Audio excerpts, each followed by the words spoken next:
Good morning everybody, welcome to the Lily Pilly Stitches studio vlogs. My name's Lisa and I'm coming to you from a very sunny Brisbane. Typical autumn day in Brisbane. It's sunny, not too hot, but I think it's in the mid to late 20s. So I'm officially, technically for 2 and a bit weeks, unemployed. I finished up my job on Friday, and I start my new job, permanent full-time role, on the 17th of April. So that's exciting and I'm looking forward to that. It's a big project and different, not mining, but still in construction and on a big sort of power project. So I'm very excited about that. And yeah, it's great to be in going to another permanent full-time job, and I'm going to be a senior dock controller, and I'll have a team of dock controllers working under me eventually. And yeah, so I'm nervous and excited at the same time. So fingers crossed. I'm also a bit daunted because I'll have to go into the office more, so that's going to be a big change, and leave my poor babies at home, which is going to be hard, but I'm sure I'll get through it. So without further ado, let's get into the crafting, knitting, crochet, sewing content. And yeah, I haven't got too much to share for you today, but I do have 2 FFOs, and I have 3 FFOs because I forgot to show you one last time. And then I've got a whip to show you that I've cast on, like a new cast on. So yeah, so you might notice I'm wearing a beret. It's got a little stalk. This is the Stalk and Pip Beret. Now the pattern, I've forgotten which, it's by an Irish lady, and I'll put it down, the description. All of the stuff I'll put down, if I mention any patterns or whatever, it'll go down in the description box below, so check there, because I can't remember the name of the lady who designed the pattern, but I can thoroughly recommend it. It was super easy to follow along. It was the first time knitting a beret, and you start with the little stalk at the top, and you can choose to cinch that down so you have a little pip, but hence the reason it's a Stalk and Pip Beret. There's a couple of different varieties of the way to do that. Or I've done the picot edge. I haven't blocked this yet, but I've done the picot edge, which was super simple in the end. I thought it was going to be really tricky, but it was actually really easy. And there's another turn, like this is a turned edge with the picot, and then there's a plain turned edge, and there's one where you can string a ribbon through to tie it. So there's a few different varieties on the pattern, which is good. And this is in newer worsted in the Sea Veggies colorway, and it's a yak merino silk blend, no, yak merino linen blend. And it was really nice to knit with. I got it from the yarn bowl at Banyo, and yeah, absolutely love my hat, but I just need to block it, and I haven't got round to that because I'm slack.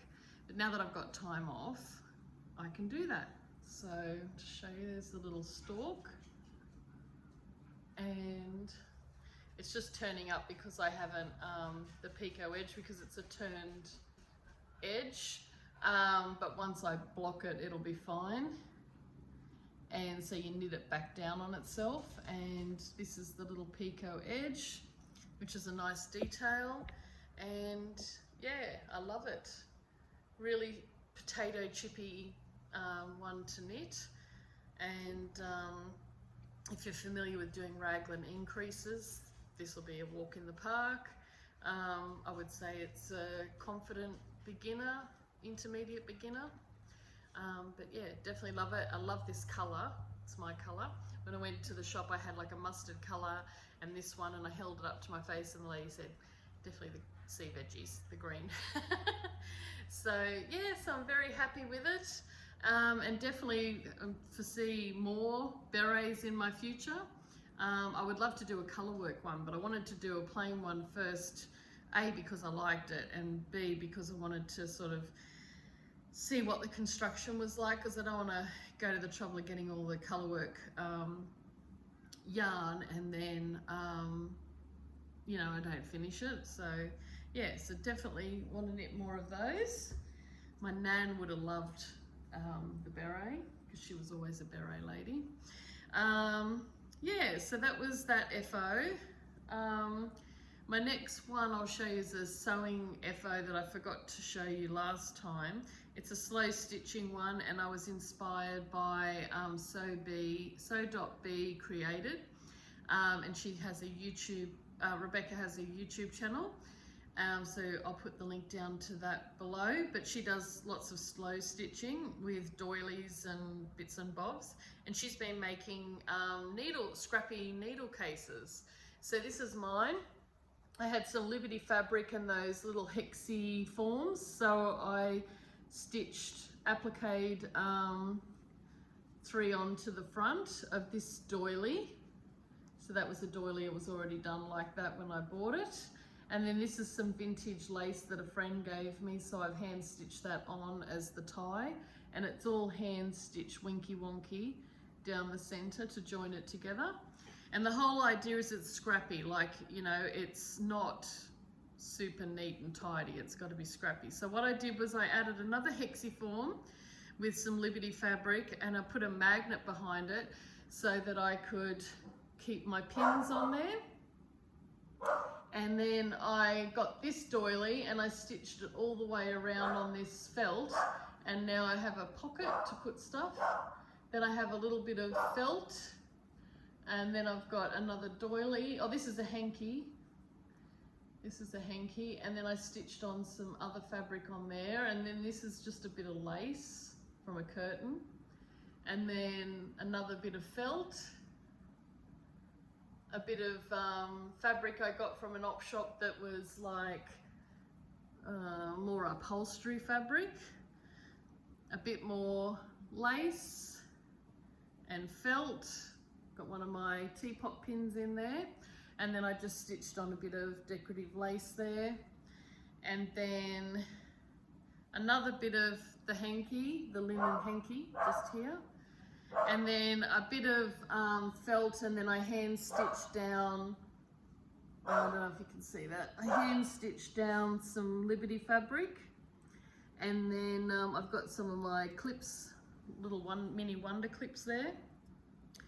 And then another hexiform just decorating the other half of a hanky, and that's just loose. And then this is the felt at the back that the back of the doily is attached to. So on this part of the doily, I added another doily because it was plain, and this is a little house, little cottage with some flowers out the front, and there's the rest of that vintage lace, which is the tie to tie it all up. So this is my little scrappy, vintage, shabby, chic needle book. So really simple to make. Just get some secondhand doilies. It doesn't matter if they've got a stain on, because you can fussy cut around stuff.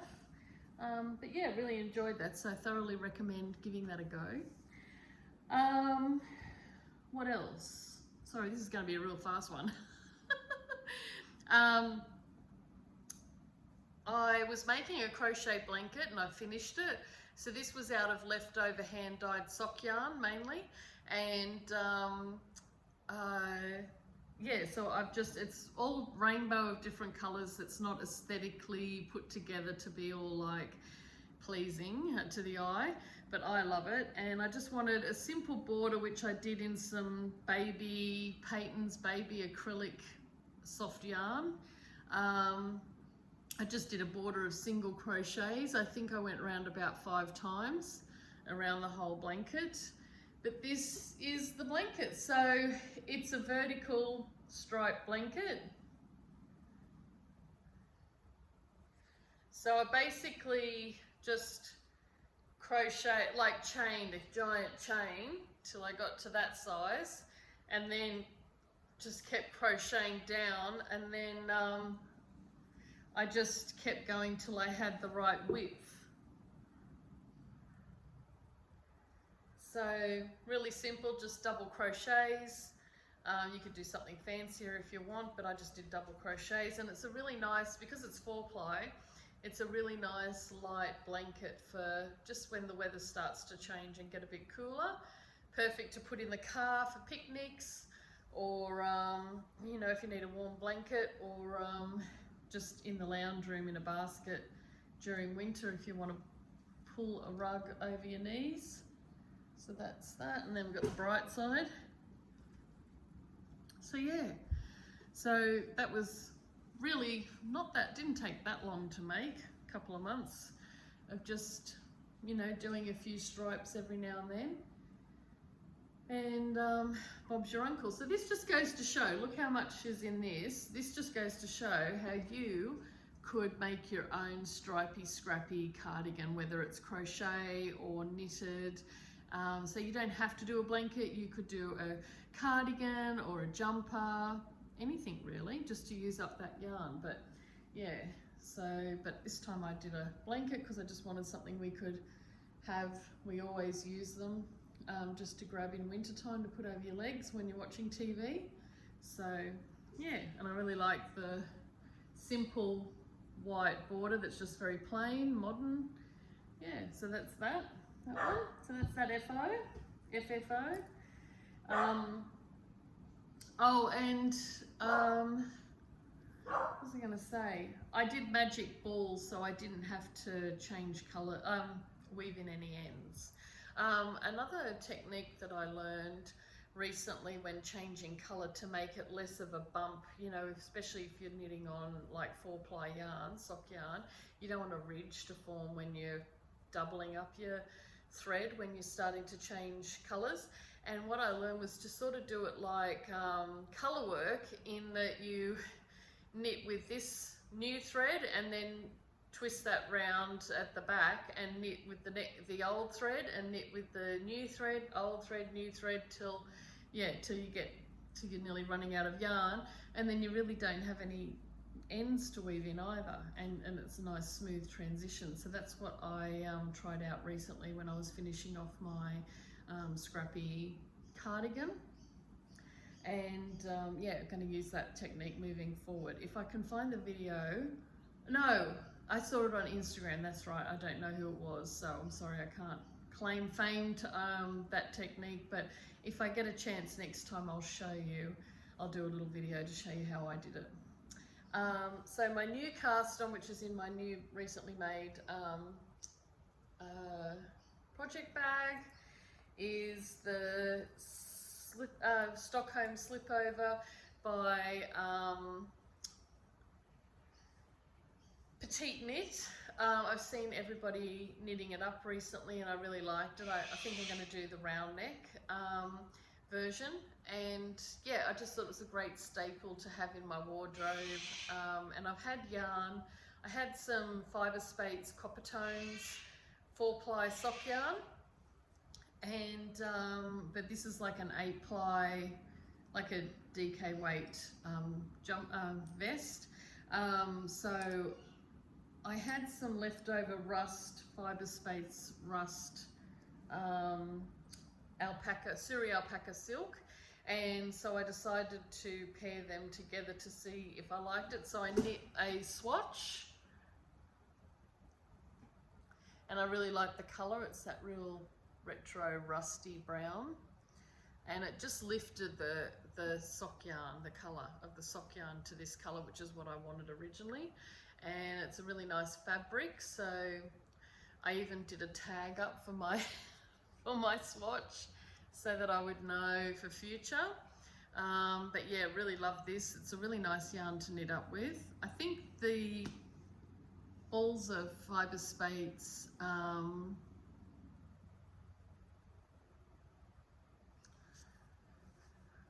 Suri alpaca is, I think it's actually baby alpaca. Anyway, it's called Cumulus. It's $14 a 50 gram skein. So I'm just waiting till payday when I get my payout, and then I'm going to go and get my going to go and get myself some more of the rust, because I only had some left over from my wink shawl and I really love it. So I'm going to go back to the yarn bowl and get another sort of 6, maybe 7, just to be sure, balls of that to pair with my, I already have the other yarn. I've got 7 skeins of the other yarn. So yeah, so I'm going to make the slip over, and really liking that so far. So this is where I'm up to on it so far. This is the back, and I've just got another little bit to knit, and then I can I think you start the front then, and then they sort of merge together. So I think I've got to pick up stitches here or something to do the shoulder shaping maybe, yeah. So this is all I have left, plus a little tiny bit extra, which won't be bigger than this, of the rust cumulus, so that's why I need to go and get some more. And this is the Fibre Spates Vivacious 4-ply on its own in the Copper Tones colourway. So you can see it's got a lot of grey in the brown, and that's why I wanted the cumulus in the rust. It just lifts the colour, so it makes it a bit more autumnal. So yeah, so I really love that. Can't wait to do more work on that in the future. Just a few more days to wait, and then I'll be off to the yarn bowl. I actually saw that the yarn bowl's having in August some classes, I think it's with Dear Prue, and on colour work like Fair Isle knitting and steeking. So I'm actually tempted to book in for those and go to those. They're just on a Saturday. Yeah, because I would like to get into some colour work. I've tried a little bit in the past, but I do find it annoying because your yarns get all mixed up and you've got to keep stopping to untangle them. I don't think you can avoid that, but I definitely would like to do some colour work because I love all the colour work sweaters I see. So yeah, I think that would be really good, and to learn how to steek confidently would be good. I've never tried it, so that would be fun. Yeah, so anyway, so I'm saying so a lot, sorry. That's all I have for you craft-wise that I can think of. I hope you had a good Easter. We had a quiet weekend because I finished up with my old job on the Thursday and then had the long weekend, and on the Monday we caught up with Wayne's family because it was his sister's birthday on Monday, and so we had Easter birthday celebrations, and then it's Wayne's mum's birthday next Monday. So yeah, and we've got Mira, the Labradoodle that we babysit from time to time. She's staying with us at the moment because her parents are in the Himalayas, and Alan has a group of people going up to summit Everest next month. So they're over there at the moment. So hopefully everybody goes up and comes down safely, and yeah, so we've got Mira till then, and I just have plans to maybe go thrift shopping or op shopping as we say here in Australia. I've got to go shopping for some work clothes because I've got to go to the office more, so I need some clothes because I've only got like casual clothes, so I need some more clothes, more office appropriate workwear, and I'm going to get my nails done and my hair cut, not short, just a trim, and yeah, just so I go in looking put together on my first day.